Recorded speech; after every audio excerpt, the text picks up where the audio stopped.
Alright guys, welcome back. So today, for the first video of the new year, we're going to do something a little bit different. I am going to rip this box of Everfest while I talk to you guys, and this pack of Double Masters, the 2021, not the new one. So, something to show off, because I've been pretty busy getting ready for heavy hitters for the Flesh and Blood set. I know Master Set collecting has kind of gone to the wayside, but we have a foil set of bright lights here of just about every single card. And obviously for the ones that are not foil in the set, I just replaced them with a non-foil copy because that's how I roll. And I'm lazy like that, so it's fine. I will start off with the Flesh and Blood box, and then I will go to the Double Masters box, or the Double Masters pack. So, let's see. It's a new year, 2024. Congrats, guys. Welcome to the year. We all made it through the dumpster fire. Let's see.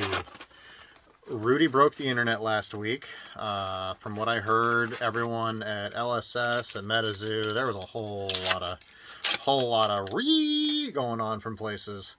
And, you know, understandable. There's a lot of upsetty spaghetti, and that's fine. Foil.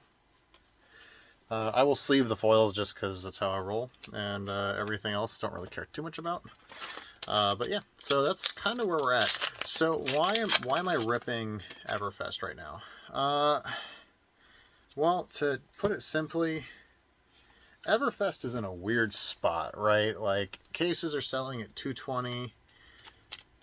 Cards like Swing Big are now like $25 or $35, which pays for most of the price of a box. And I got this box for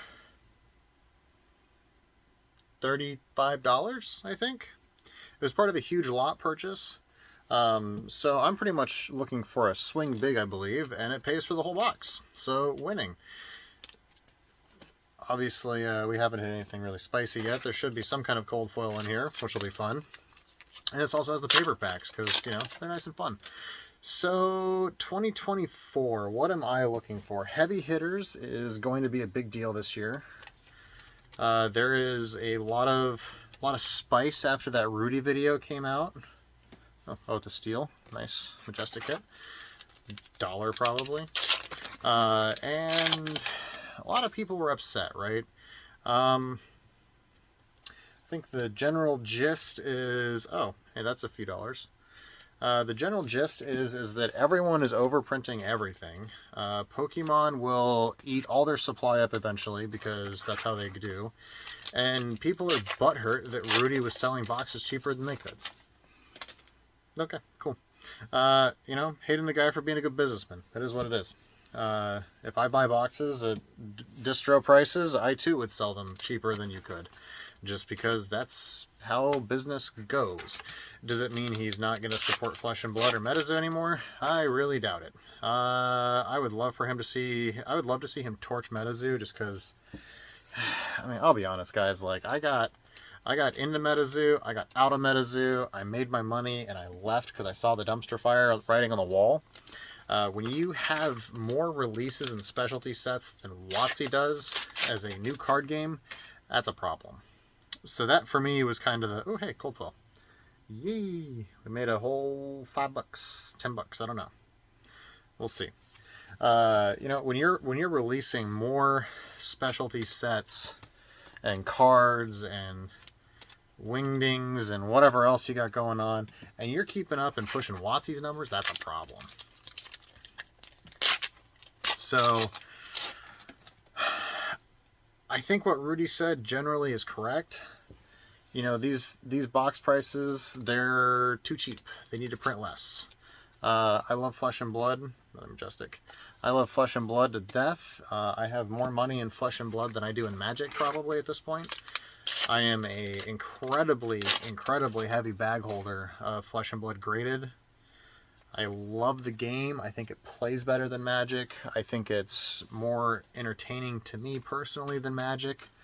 The downside that I see right now with Flesh and Blood, another majestic, is the box prices. How does that get fixed? Well, obviously print less.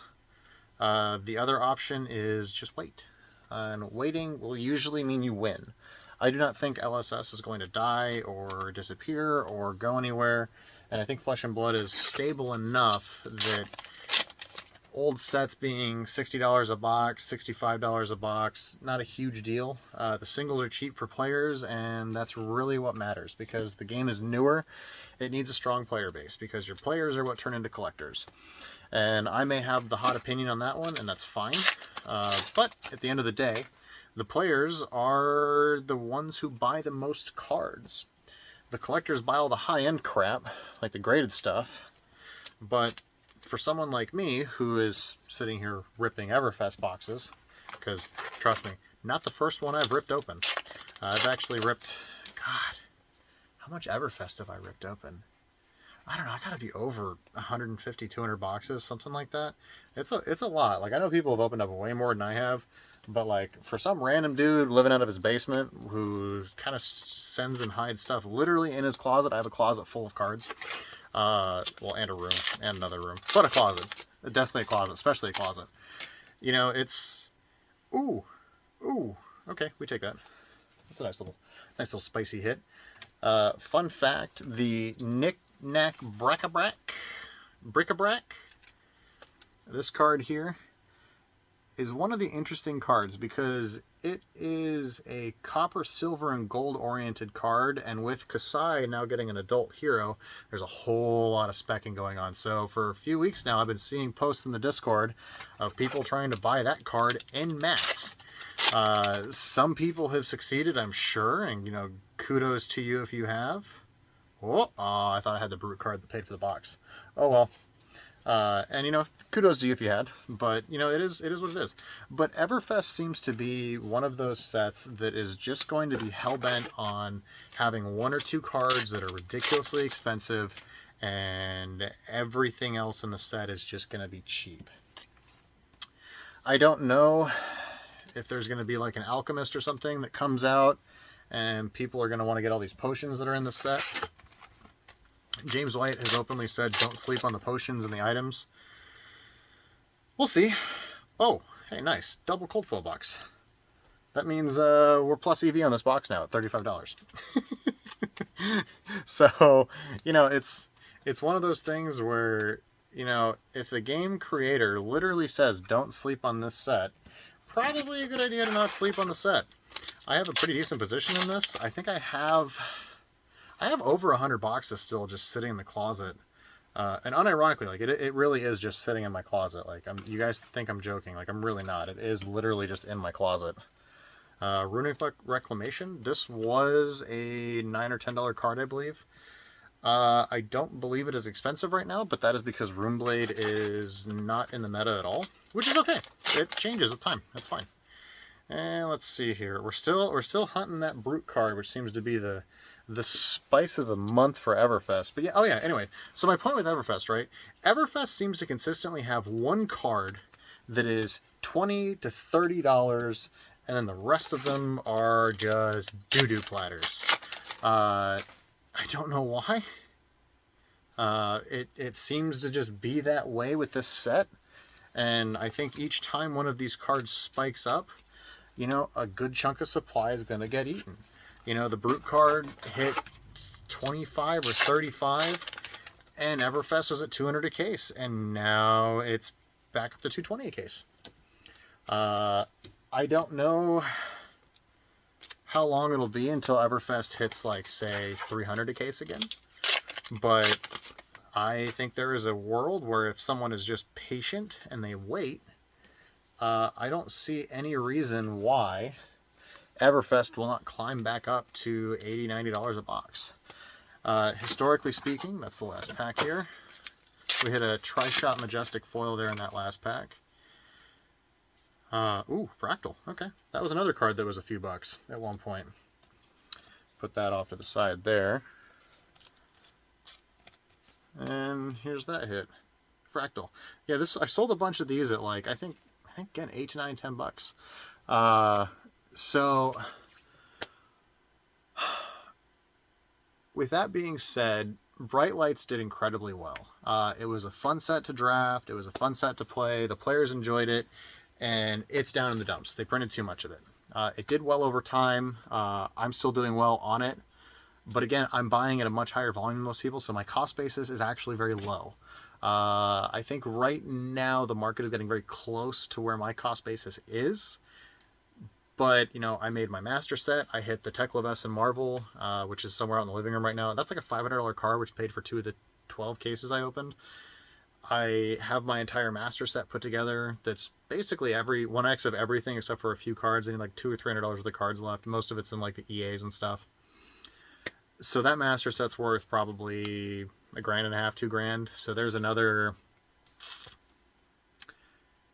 6 to 8 cases. So out of what I had there for my master set and the Teclavescent, I'm at like 8 cases out of 12. So I only have to recover $1,000. I listed $2,000 in singles earlier today from the set. Think I'm okay. And then I sold another $400 or $500 to a buddy, paid for another couple cases. I'm okay. This is the cycle of life and death. That's how these things work. But on From Flesh and Blood to Magic, Ravnica Remastered is dead. They serialized the Shocklands, and it's going to light on fire. WotC did the one thing that I was really worried about, and going into 2024, I think we're going to see a lot more of it. We're going to see a lot more of this forced scarcity stuff going on. We're going to see a lot more serialized cards in these sets. The mentality has already shifted to no serial, then cards sets crap. Ixalan did great, but Ixalan has Cavern of Souls.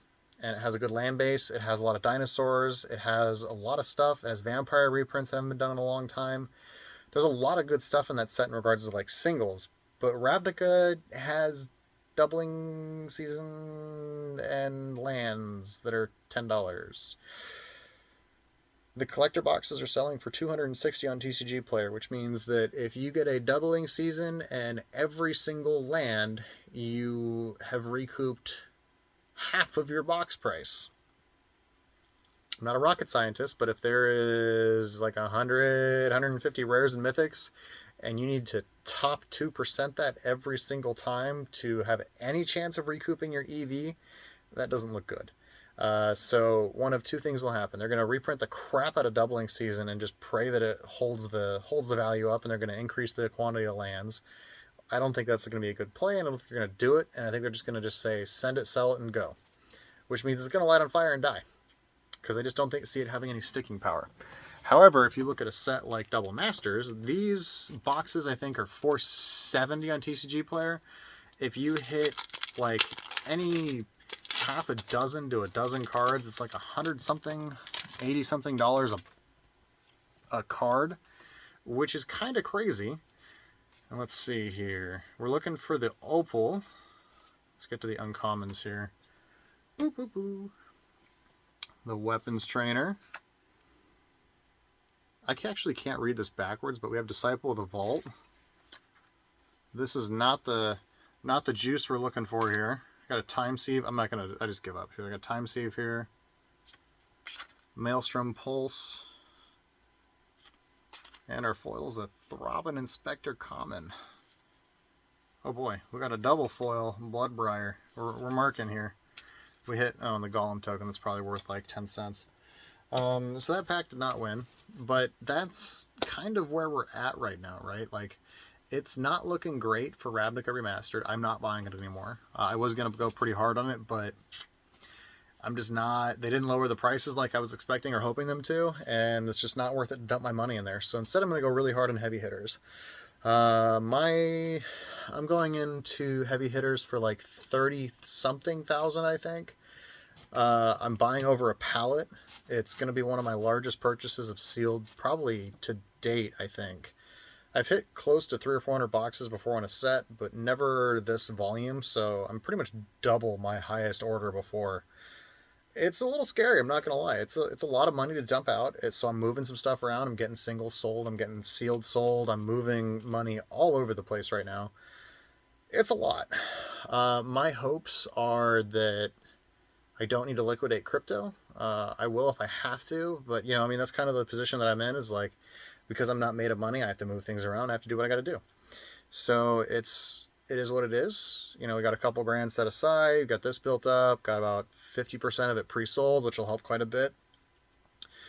But that still puts me on the hook for like 15 to 20 grand, something like that, which means I got a lot of uphill battle to go. I have 5 or 6 grand in an account, so another 10 that I have to magic from somewhere. I might call on a favor for 3, which leaves me 7. And I have 2 or 3 sitting in an account right now, and I can bump out 1,000 from there and 2 or 3,000 from there, I think, and that gets me pretty close. So I'll be pretty close. I'm gonna have to get them TCG numbers up this week and next week, and hopefully get a few $1,000s moved out of the account. I had 500 sold this weekend, and hopefully we can move now that the New Year's is over and I have my accounts and stuff back on. Hopefully we can keep clearing some stuff out and get some of this bulk sold too. It'll be an interesting 2024, guys. I'm looking forward to it. It's going to be a busy year. I have a lot of stuff in the irons. There's going to be some shows I'm going to be going to. I'm going to be doing some live stream. We'll probably not do live streams, but I'm going to do some more recording, some more collabs, hopefully. Let me know who you guys want me to collab with down below. Comment. I'll reach out to them and see if we can get something rolling. I've done stuff with Ruxin. I've done stuff with Sloop. Obviously, Saint here helps me co-host the channel for the pack openings. Rudy's hosted some stuff for us on the channel. Let me know what you guys want. I tried reaching out to MTG Moxman, but he kind of just was like, nah, screw you, I'm too busy. Which is fine. Do you, man. Have fun with that. But let me know who else I should reach out to. There's lots of fish in the sea. Maybe I should reach out to the professor. Ooh, that'd be funny. But it'll be interesting times, guys. I think there's going to be a lot of market shifts coming in the next year. Crypto is definitely coming back, which means we will see a resurgence in cards. If crypto goes vroom vroom, then usually collectibles go vroom vroom right after it. That has been the trend for the past few years. If crypto goes kaboom, then collectibles go kaboom. So we'll see. I am very, very well positioned in crypto right now. I have never stopped buying, and this again goes back to my whole theme last year, which was never quit. If you're going to commit to doing something, commit to it, don't stop, never stop, and keep going. And the best thing you can do is never stop. So this is going to be a long one to start the year off, but it's a bit of a rant / fun opening / craziness. Let's see. My cost basis on the Everfest box was like $35. I think this is like 2. Try shot. I think this is like 3 or 4, so we're at like $5.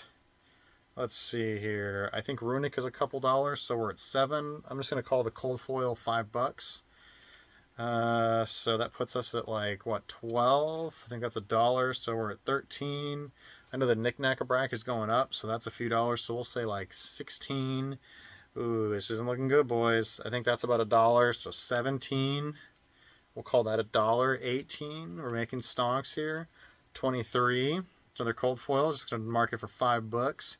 I think Crown is like 6 or 7, or was. Probably not anymore. We'll call it $3. So what, 25, 26, something like that. Oath of Steel, $1.27. We're just gonna call it $27. So we lost $8. Woohoo! Versus my pack of double masters. I believe these are $20, and I'm gonna be honest. I don't think I got $12 in cards here. I'll double check it, but I don't think I did. So, it's kind of like where the state of the market is. Like, if the product is just not hyped, it's just not hyped. There's expensive cards that exist in all these sets, and that's what there are, and that's what you have to chase. So 2024, I think some quick goals for me. I want to double up at a minimum. I'd like to quad up, because it's 2024, so I think we should quad up for 2024. I think that'd be a good goal. And then, let's see, channel-wise, we didn't hit 1,000 subs in 2023, so we definitely need to do that this year. It's only another 267, 8, 9, 69 gigaties. So I think that's a pretty attainable goal. I'm okay just grinding it away and slogging away until we get there, because that's how I do. Never surrender, never give up. And that's always going to be the running theme on the channel, is never surrender, never give up. We will have a very large giveaway once we hit 1,000 subs. I have the Stronghold box and packs that'll go out. We're going to probably give away a couple of the 9 8.5 slabs from Antiquities and Legends. Those will be fun. Probably going to give away some packs and stuff that I have sitting around. I might crack open like a Flesh and Blood box and give away a bunch of packs from that. That'll be fun. It'll be a good time, guys. So, I'll do a big video for it. All the giveaways will get randomized, and also live stream it from my desktop versus my card room corner. And we'll have a good time with it. But yeah, so that goes into 2024, guys. Welcome to the channel if you're new. Thanks for coming if you've been here. Like and subscribe. Shoot me emails if you're looking to sell stuff, because I'm still hunting for that Visions box. And let's keep grinding, boys. I will see you guys next week, and enjoy the pack rip on Friday. I might be releasing more videos soon. I don't know. We'll see. I might have to up it to 3 a week to really kind of push the grind out. We'll see what I can get preloaded and scanned and prepped, and we'll see how that rolls. But guys, I will talk to you later. Have a good one, and ta-ta for now. Bye.